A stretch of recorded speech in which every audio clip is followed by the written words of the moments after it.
Mano na rin naghain ng kandidatura bilang re-electionist sina Quezon City Mayor Joy Belmonte at Vice Mayor Gian Soto. Ilang first-timer din ang tatakbo bilang konsehal ng pinakamalaking lungsod sa Metro Manila. Nasa frontline balitang yan si JC Cosico. Magkasabay na naghain ng Certificate of Candidacy sina Quezon City Mayor Joy Belmonte at Vice Mayor Gian Soto sa Amoranto Sports Complex.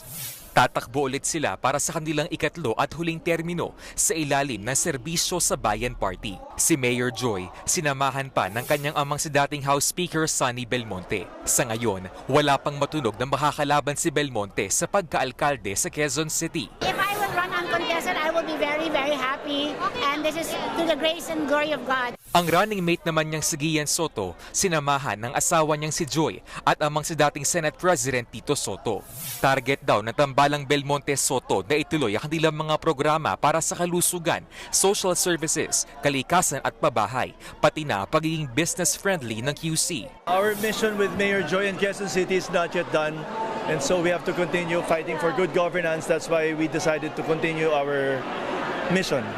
Bukod sa kanila, karamihan din sa mga tumatakbong konsehal ay mga re-electionists, gaya ni 5th District Councilor Alfred Vargas. Natututukan daw ang mga flood control program sa Quezon City. For the next few in the next few years, mababawasan ng baha dito sa Quezon City. Tatakbo rin ulit sa pagkakonsehal sa 2nd District ang pamangkin ni Mayor Joy na si Councilor Mikey Belmonte. First-timer naman sa eleksyon si Gabriel Atayde, natatakbo rin sa pagkakonsehal sa 1st District. Pinsan niya si QC 1st District Congressman Arjo Atayde. Pati ang aktor na si Enzo Pineda, tatakbo rin konsehal ng 5th District ng QC. I know this is a very big responsibility.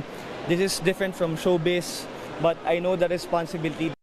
Nagbabalita mula sa Frontline, JC Cosico, News 5. Mga kapatid, Jiggy Manikad po, iba na ang may alam at may pakialam sa panahon ngayon.